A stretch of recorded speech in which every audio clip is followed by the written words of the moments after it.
With the start of a brand new season almost upon us, it's about that time to take a look at all the new Isekai and Fantasy anime coming with it. Perhaps one of the almost 10 new Isekai will do better than the ones that we got last season, particularly the new original by Studio Madhouse. But before we get started, this video is sponsored by Dungeon Fighter Online, a retro-style free-to-play 2D action MMORPG that's actually one of the most played games ever created. As someone who just recently got into it, I can genuinely say that the 700 million player count is actually quite justified. The arcade-like combat combined with RPG elements really does make for an entertaining gameplay loop, especially considering the numerous different classes and ways to play them. Plus, now that the Hot Summer Festival has started, new modes like the Hero Academy, along with new dungeons and events like Epic Bingo, will be available until August 10th to make the grind for max level and rare items the easiest it's ever been. If you're wondering on who to pick, then the female gunner might just be the best choice right now. Not only did her Neo Awakening update give her a whole new set of skills, but there's also a new event tailored to gearing and leveling her specifically. If you're still not sure on how to get started though, then there's always the highly active Discord and Reddit communities that can help you.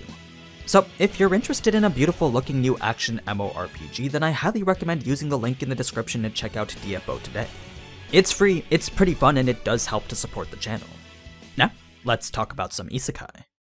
Starting things off with the sequels, I'm sure you're all already well aware of the continuation of Tensida Season 2, this time bringing us the adaptation of the Walpurgis Banquet, an event that you definitely don't want to miss since it's the first time that we get to see all the demon lords gathered into a single place.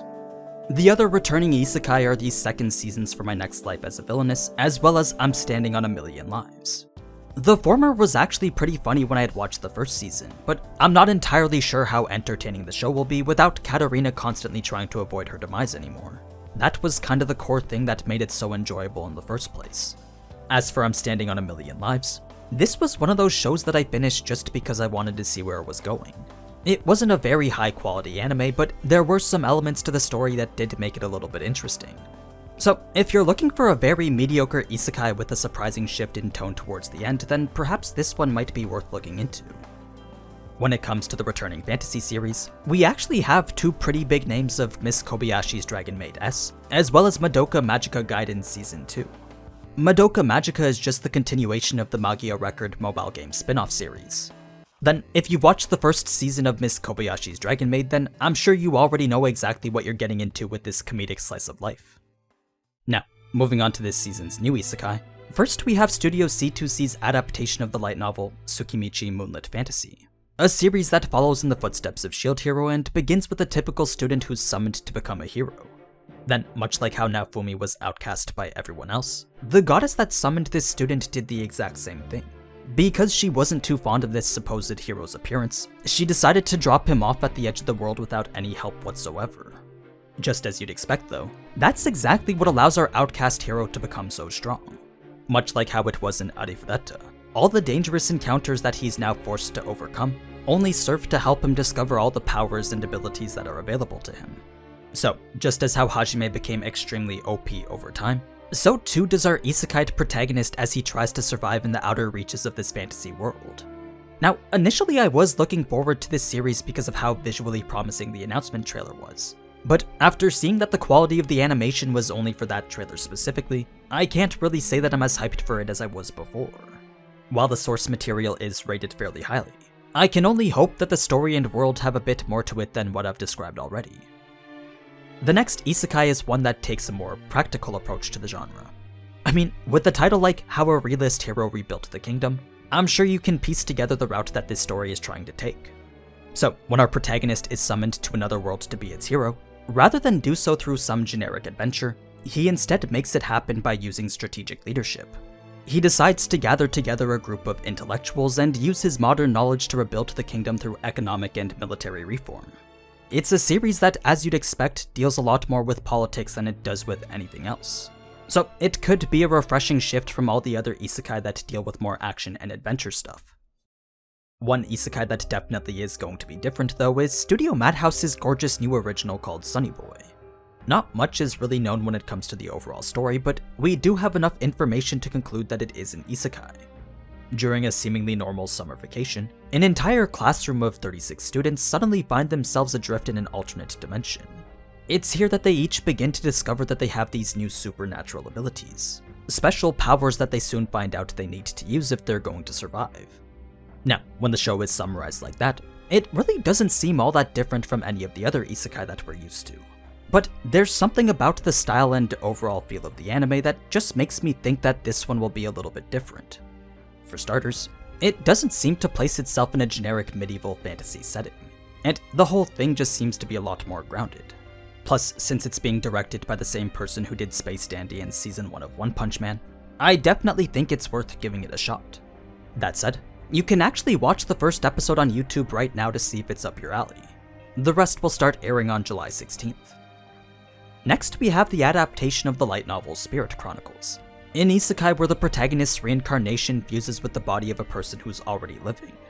But unlike how that person's existence would normally be erased, the protagonist's memories and personality are melded together with that of the person he's possessing, a person who just so happens to have a tragic backstory involving revenge. So the storyline kind of becomes this intertwined mess of two generic fantasy plots combined together. Switching over to the more comedic isekai now, first we have the adaptation of the light novel Cheat Pharmacist Lowlife, making a drugstore in another world. And just as the name suggests, a drugstore in another world is exactly what you're getting. Our protagonist, who suddenly gets isekai'd, decides to use his modern-day knowledge to create some of the best potions the world has ever seen. This gives him quite a bit of money to do whatever, so he decides to open up a pharmacy in which he gets all sorts of different customers.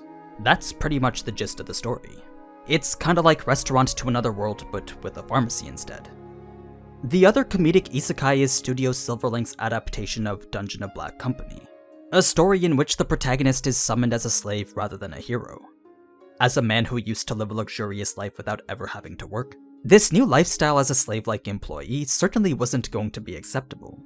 So we basically follow his perspective as he tries to do everything he can to avoid work within this massive mining corporation.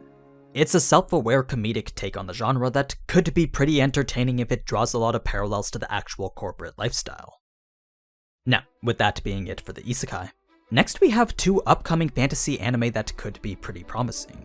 The first goes by the name of Idaten Deities in the Peaceful Generation, a Studio Mappa adaptation of a manga that brings us a three-way war between humans, demons, and gods.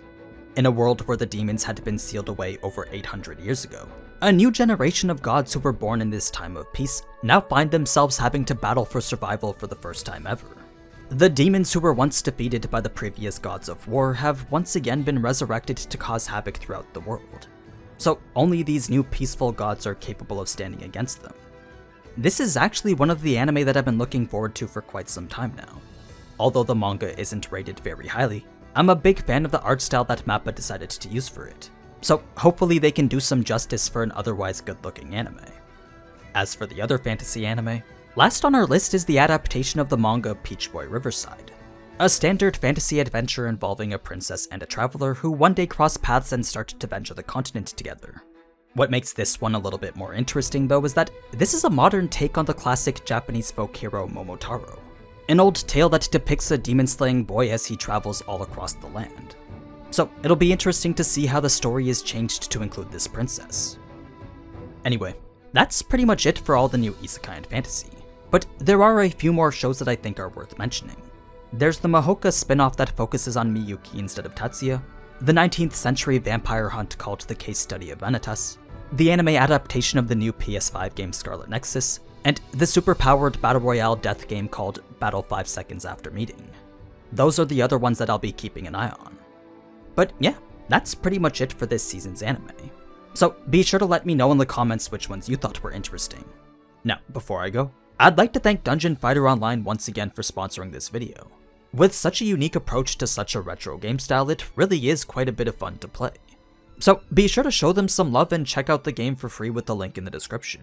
Plus, once you make your character, you can use code 2021 DFO Hot Summer to get a new summer outfit for them. Now, as always, thank you so much for watching, and if you enjoyed this type of anime content, then you already know what to do. So, until next time, ciao!